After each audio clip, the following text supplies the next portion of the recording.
হরের নাম হইব কেবল, কিন্তু একটা ব্যাপার আছে, সেটা হলো যারা চাষ করেন তারা জানেন যে ভালো বীজ না হলে চাষ ভালো হবে না।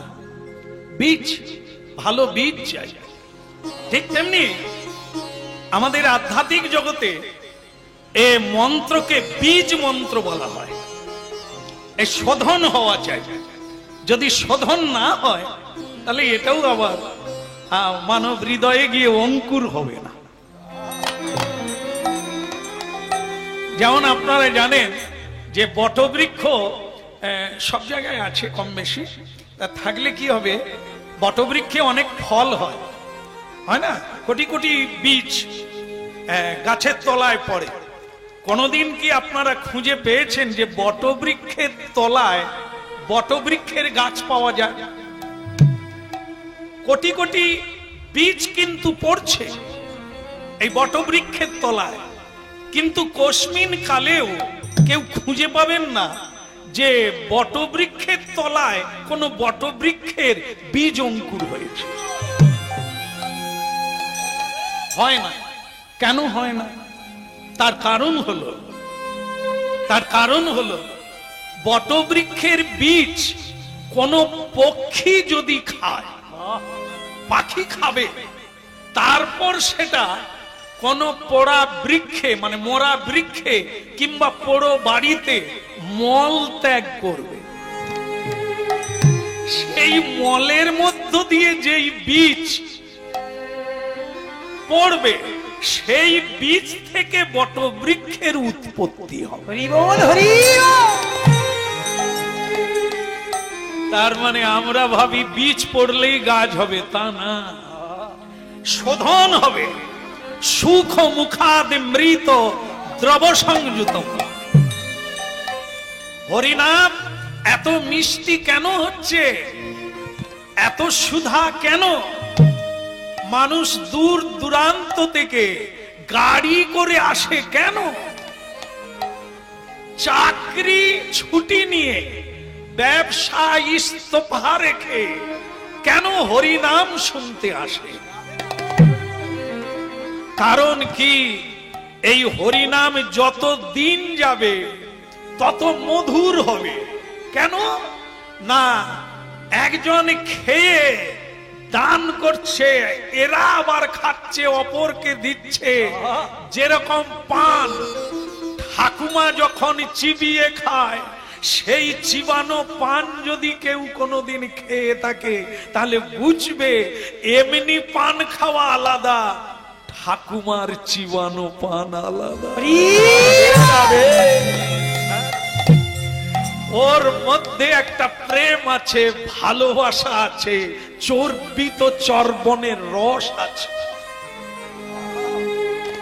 সেই রকম হরিনাম যারা আস্বাদন করে, যারা খায়, আনন্দ পায়, তাদের বদন থেকে যখন শুনবেন, আপনার আনন্দ অনির্বচনীয় আনন্দ।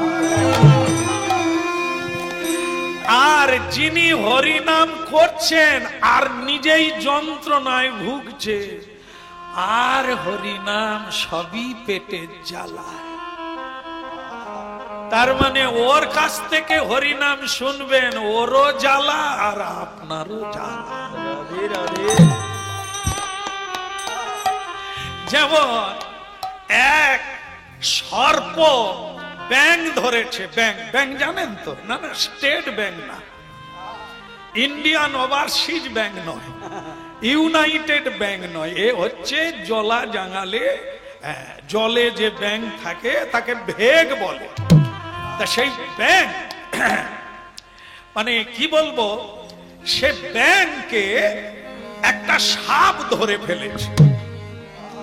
সাপ যখন ব্যাংকে ধরে, ব্যাংক তখন কি করে, যতক্ষণ না পেটে ঢুকে, যতক্ষণ না মরে, ততক্ষণ ক্যাঁ ক্যাঁ ক্যাঁ ট্যাঁ এই মানে শরণাগতি চিৎকার করে কাঁদছে, বা কাউকে ডাকছে বা ছাড়া পেতে চাইছে, এরকম করেই যাচ্ছে।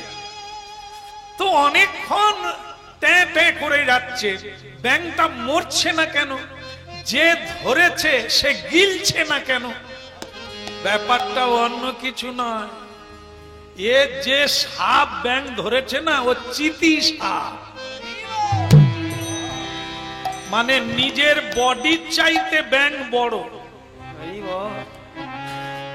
তারপরে তো চিতি সাপের কোনো বিষ নাই, এই জন্য ব্যাঙ মরে নাই। সেও যন্ত্রণা পাচ্ছে, সাপও যন্ত্রণা পাচ্ছে, গিলতেও পাচ্ছে না আর ছাড়তেও পাচ্ছে। মানে যে ধরেছে সেও যন্ত্রণা পাচ্ছে, যাকে ধরেছে সেও যন্ত্রণা পাচ্ছে।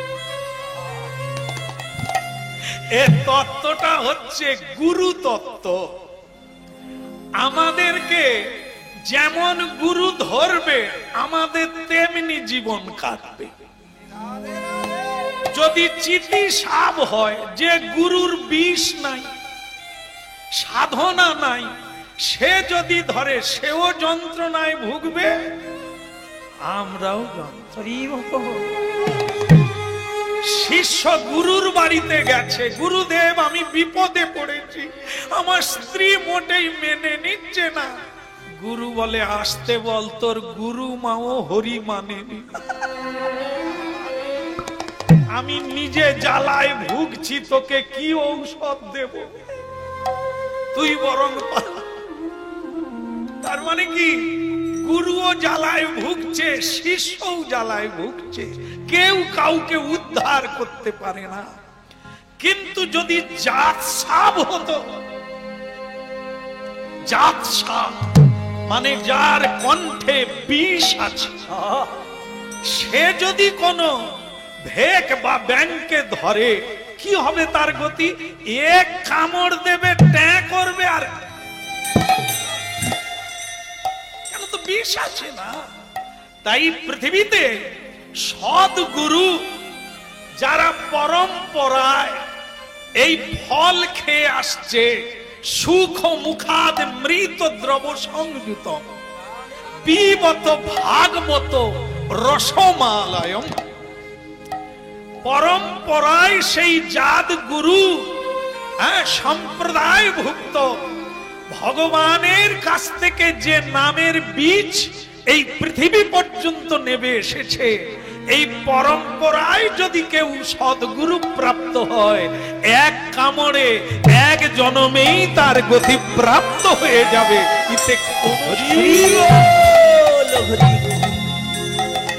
এই জন্য ভক্তমণ্ডলী মায়েরা, হরি নাম শুনতে হবে, ভক্তের বদন থেকে সাধু সঙ্গ করতে হবে, না হলে এর গোড়া খুঁজে পাওয়া যাবে না।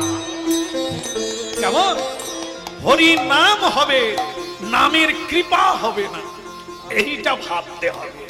এই জন্য বটবৃক্ষের চারা বটবৃক্ষের তলায় হয় না, পাখি যদি খায় মল ত্যাগ করে সেই জায়গায় হয়। ঠিক তেমনি আগে সাধুরা খাবে, সেই খাওয়ার পরে রাধে রাধে রাধে রাধে রাই গৌর হরি বল, হরি বল।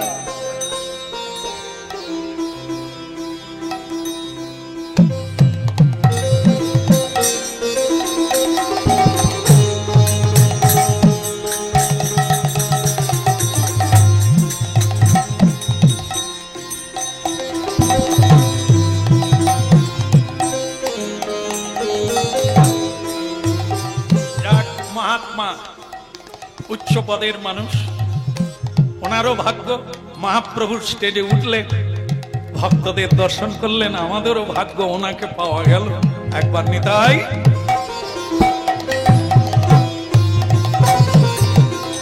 বলো নাই আমাদের ভুলিতে তাহারে, সুধা মাকা হরিনা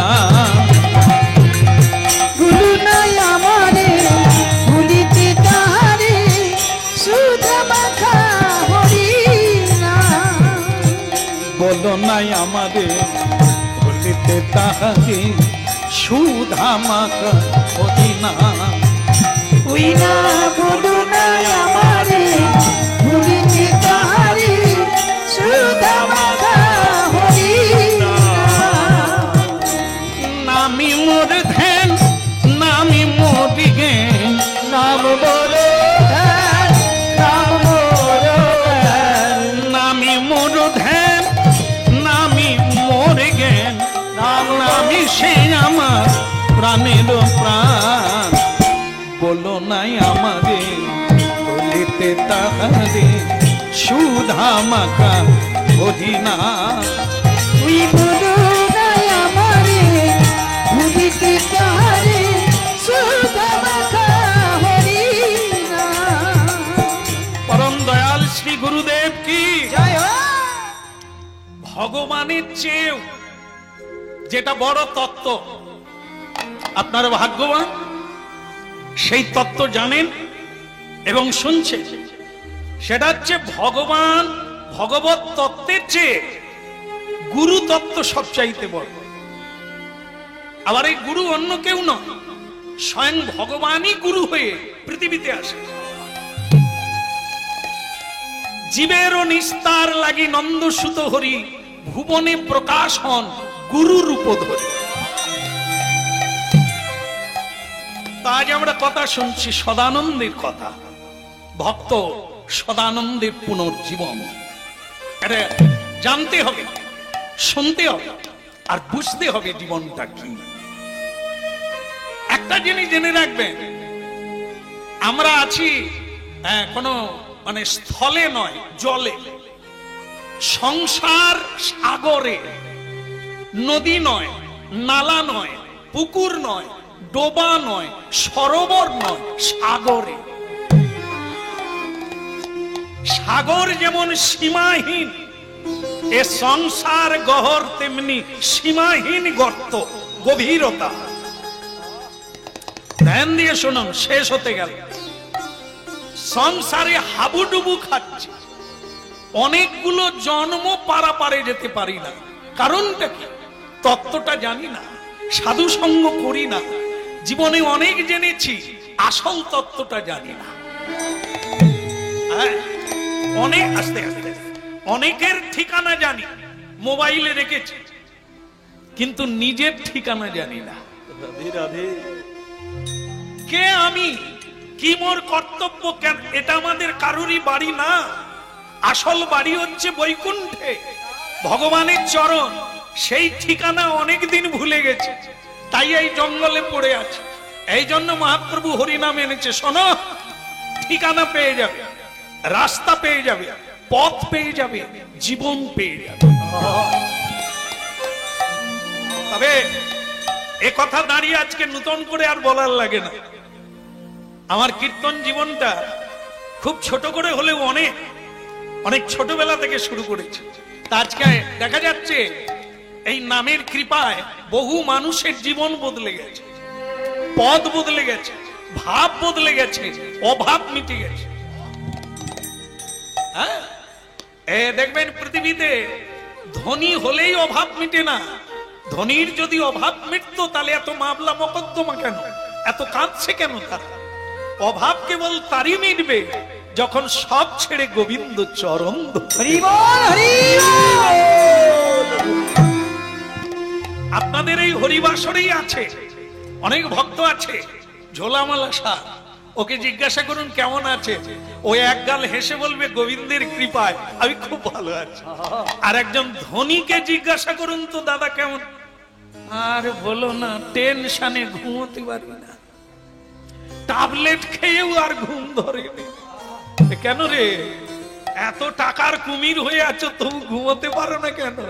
টাকায় কি কেউ ঘুমোতে পারে রে? টাকা তো জীবন ফাঁকা করে দেবে। শুরুতে বলেছি টাকা দুটো কাজ করে, একটা হচ্ছে জীবনকে অনর্থ বানিয়ে দেবে, আর একটা হচ্ছে পরমার্থ আনিয়ে দেবে। সেটা তোমাকে করতে হবে, অর্থকে কাজে লাগাতে হবে। আর যদি অকাজে গেছে তো তার ফল তোমাকে পেতে হবে। কৃষ্ণ ভক্ত কৃষ্ণায় নম বলে যা পায় তাই দিয়ে দেয়, যা আছে নিজেকে পর্যন্ত দিয়ে দেয়। এই জন্য কৃষ্ণ ভক্ত এত খুশিতে থাকে, এত আনন্দে থাকে। তাই হরিনাম, এই হরিনাম ব্যর্থ কাম নয়। আজ বহু মানুষ এর উপরে নির্ভরশীল হয়ে এক প্রেমানন্দ উপভোগ করছে। ভক্তমন্ডলী মায়েরা, আজকে আমরা তো শুনছি ওই কথা। গুরু, এক বিখ্যাত গুরু নাম আপনারা বৈষ্ণব জগতে জেনে থাকবেন, যার নাম হচ্ছে রামানন্দ স্বামী। রামানন্দ স্বামী এক অপার গুরু, তার এক শিষ্য নূতন এসেছে, নাম তার সদানন্দ। অল্প বয়স, এই অল্প বয়সের ছেলে প্রথমেই বলছেন, গুরুদেব আমার কাজ কি? শুনতে হবে, কেননা আমাদের তরি আছে, কে নাই? যেমন ধরুন নৌকা আছে, 100 জন বসে আছে, নৌকা যাচ্ছে না, ব্যাপারটা কি? কি ব্যাপার? নৌকা যাচ্ছে না কেন? 100 জন লোক বসে আছে, মাঝি নাই। ওরে বাবা, আপনারা জানেন তাহলে 100 জন যাত্রী আছে, শুধু একজন নাই, এই জন্য নৌকা যাচ্ছে না।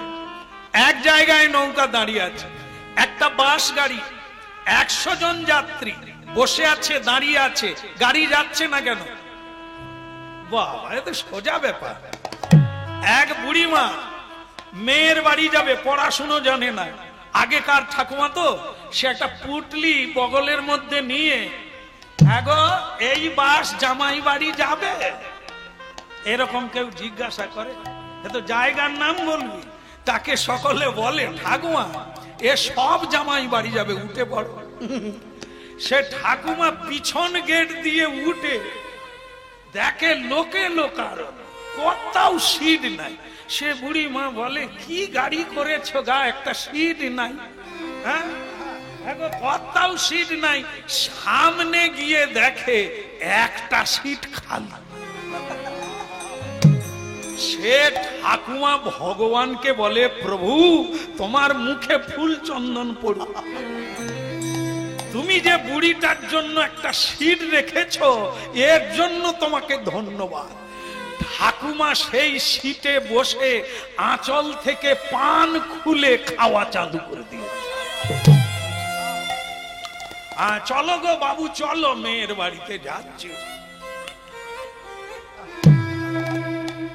এখন ওটা কার সিট আপনারা জানেন? তাহলে ড্রাইভারের সিট, নালে এত লোক দাঁড়িয়ে আছে, ঠাকুমা সিট পেয়ে গেল।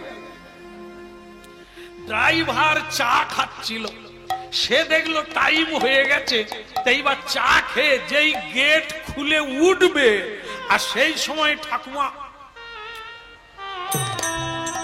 মানে ওই দেবে করেছে আর কি।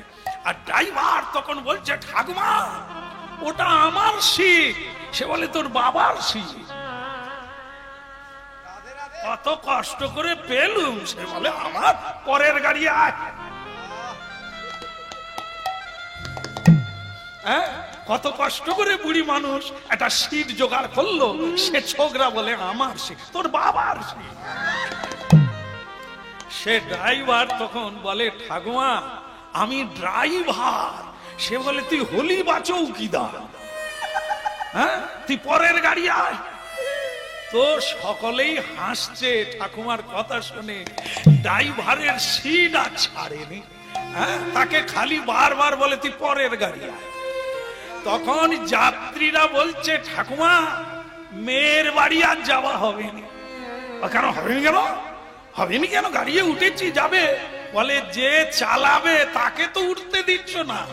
হ্যাঁ, সে ড্রাইভার তখন বলে, ঠাকুমা আমি গাড়ি চালাই। তো ঠাকুমা বলে, তুই এই কথাটা তো এতক্ষণ বলিসনি, খালি বলে ড্রাইভার। তুই হলি বা চৌকিদার? তুই তো বলবি যে আমি গাড়ি চালাই। উঠে আয়, উঠে আয়। তা তুই যখন নামবি, সিটটা আমাকে দিয়ে যাবে। কি তাহলে দেখুন, ওই সিটে ঠাকুমা বসলেও হবে না, আমার বাবা বসলেও হবে না, ওটা ড্রাইভারকে বসতে হবে। হ্যাঁ, নৌকা চালাতে গেলে কান্ডারি মানে মাঝির দরকার। সংসার যদি সাগর হয়, মানুষের দেহ যদি তরি হয়, তাহলে গুরুকে, মাঝিকে, মাঝি হলো স্বয়ং গুরুদেব, যার কৃপাতে এপার থেকে ওপার। হরি নামের তরি খানি শ্রী গুরু কান্ডারি। ওই হরি নামের তরি খানি শ্রী গুরু কান্ডারি। হরি নামের তরি খানি শ্রী গুরু কান্ডারি। হরি নামের তরি খানি শ্রী গুরু কান্ডারি।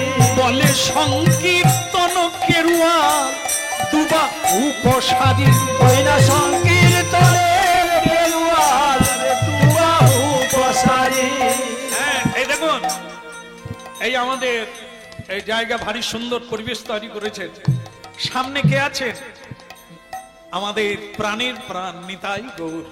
হাত কিভাবে তুলে আছে? এই হচ্ছে কেরুয়া।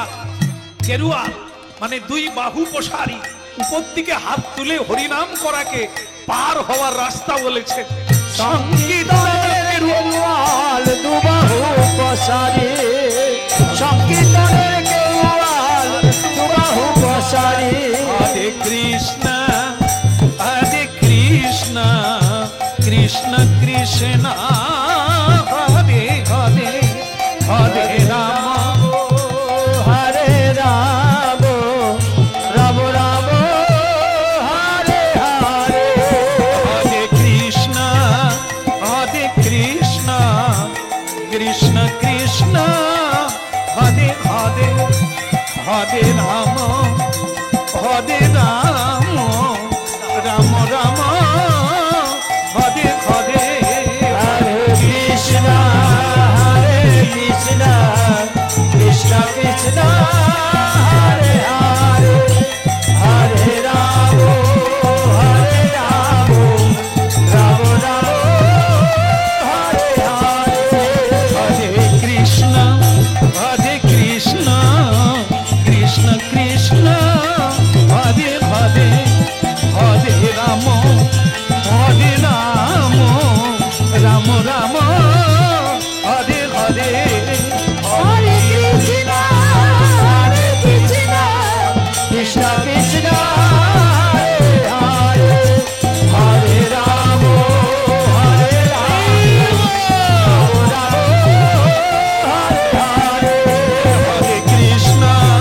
হরে কৃষ্ণ কৃষ্ণ কৃষ্ণ হরে হরে, হরে রাম রাম রাম হরে হরে। পরম দয়াল শ্রী গুরুদেব কি। গোড়া ছাড়লে ডগা পাওয়া যাবে না। এই জন্য গোড়া হচ্ছে গুরু, বাকিটা হচ্ছে ভগবান। হ্যাঁ, এই জন্য গোড়া ধরতে হবে। এই জীবনে যদি সদ্গুরু পাওয়া যায় তো বাস, আপনি নিশ্চিন্ত হয়ে যান, আপনি ওপারে যাবেন, মুক্তি পাবেন। এই জঞ্জালময় ত্রিতাপ জ্বালা থেকে আপনি অবশ্যই মুক্তি পাবেন। তাই সদানন্দ বলল, গুরুদেব আমার উপরে আপনার আদেশ কি? যাও ভিক্ষা করে নিয়ে এসো।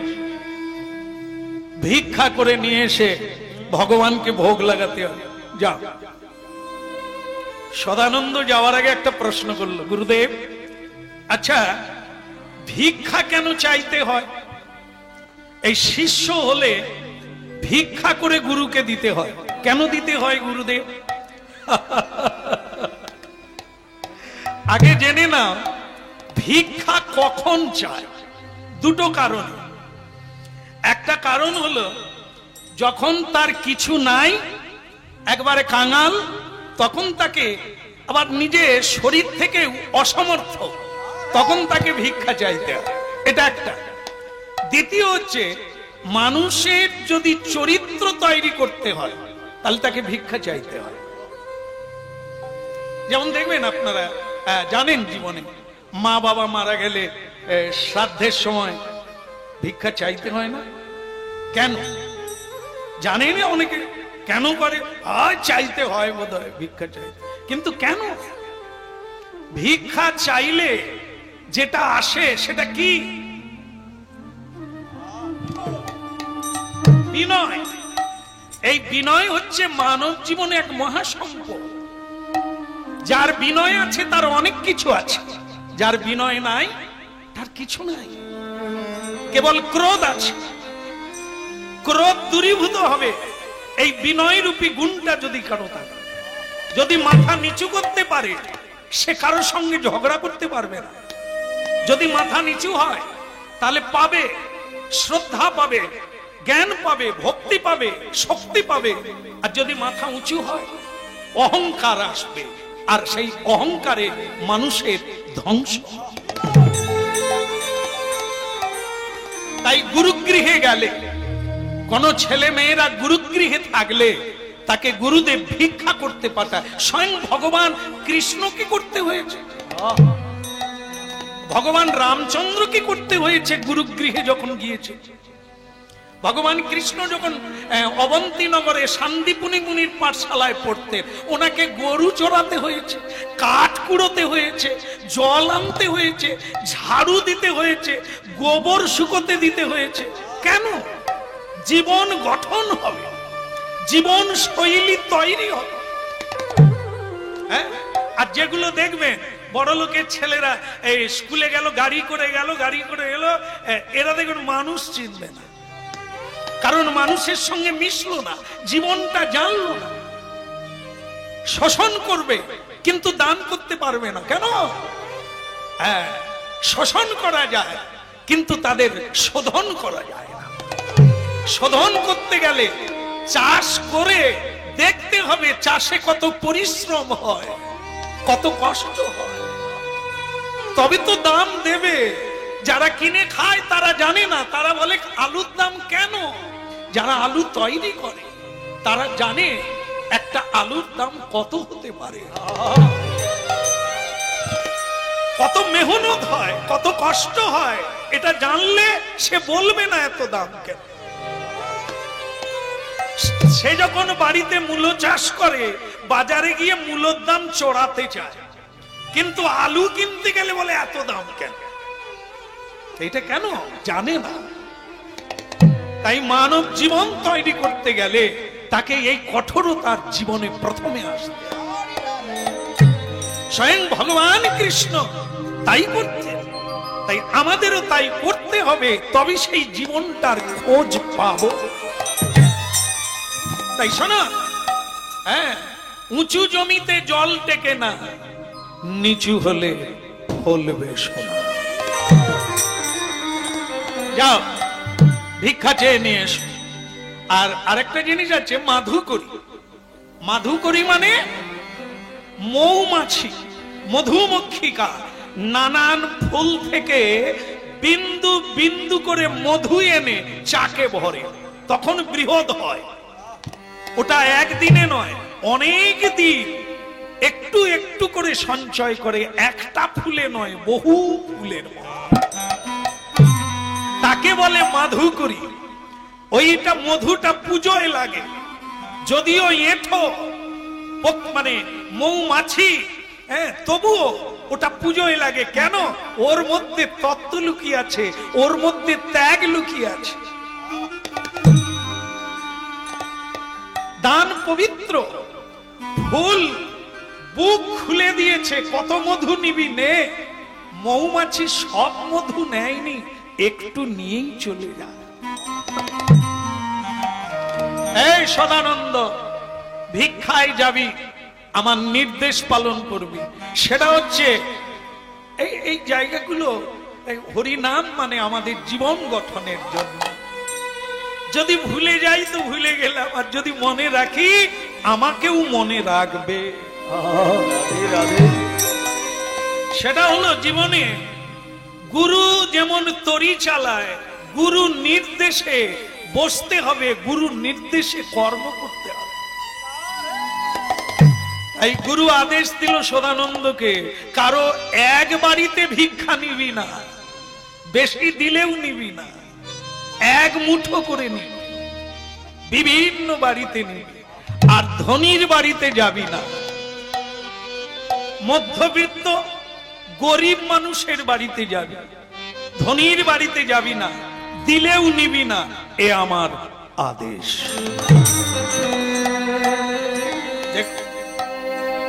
ভক্তমন্ডলী মায়েরা, মহাপ্রভুর ভোগ লাগাতে গেলে 5টা বাড়ি হলেও ভিক্ষা করে আনতে হবে।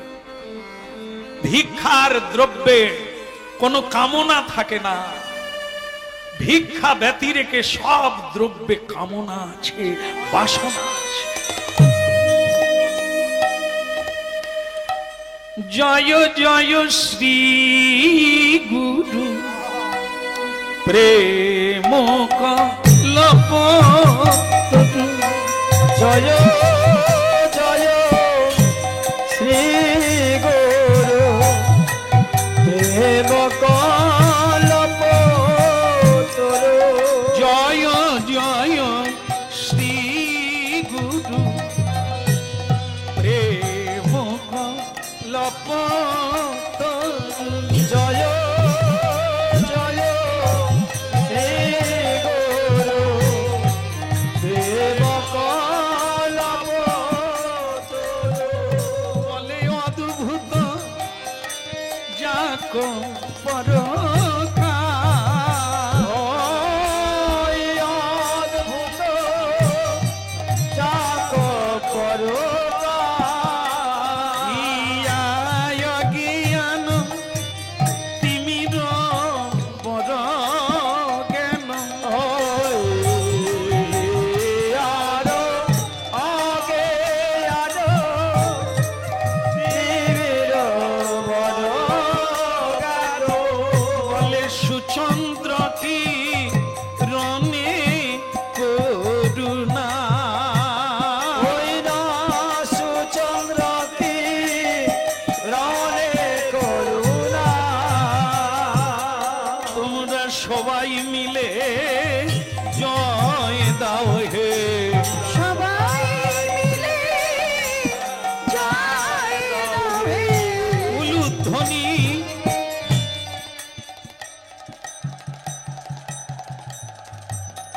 আর হরিধ্বনি,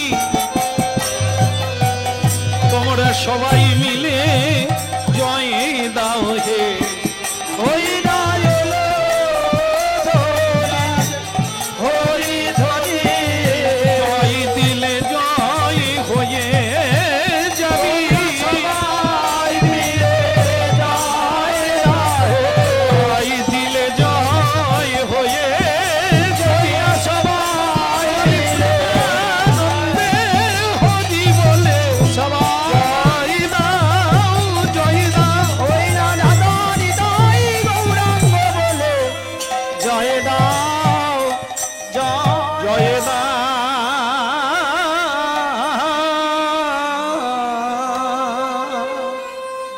परम दयाल श्री गुरुदेव की। गुरु कृपा ना होले जीवने तुमी अंधकारे पथ पाबे ना। सदानंद हरि नाम गाइते गाइते गुरु नाम गाइते गाइते रास्ताय बेरिये पड़ल, किन्तु दैव जोगे दैव दुर्विपाक आज के बृष्टि नेमे गेल, एकबार वज्र बृष्टि। हाँ, कोथाय जाबे की करबे, একবারে ভীষণ ভাবে মানে বর্ষার ধারা নামলো। এক বড় লোকের বাড়ির কান চালে মানে উঠানে গিয়ে দাঁড়ালো। বৃষ্টিটা থামলেই চলে যাব, একটু দাঁড়িয়ে যাই। দাঁড়িয়ে গেল, কেবল গুরু নাম গাইছে, জয় গুরু জয় গুরু জয় গুরু জয়, জয় গুরু জয় গুরু জয় গুরু জয়। তুমি ব্রহ্মা তুমি বিষ্ণু তুমি সর্বময়, তুমি ব্রহ্মা তুমি বিষ্ণু তুমি সর্বময়, তুমি ব্রহ্মা তুমি বিষ্ণু তুমি সর্বময়। তুমি ব্রহ্মা তুমি বিষ্ণু তুমি সর্বময়। জয় গুরু জয় গুরু জয় গুরু জয়, জয় গুরু জয় গুরু জয় গুরু জয়। বলে জয় গুরু জয় গুরু জয় গুরু জয়। জয় গুরু জয় গুরু জয় গুরু জয়। তুমি ব্রহ্মা তুমি বিষ্ণু বিষ্ণু তুমি সর্বময়, তুমি ব্রহ্মা তুমি বিষ্ণু তুমি সর্বময়, তুমি সর্বময় হে তুমি সর্বময়, দয়ালি গুরুদেব তুমি সর্বময় হে, দয়াল গুরুদেব তুমি সর্বময়, তুমি ব্রহ্মা তুমি বিষ্ণু তুমি সর্বময়, তুমি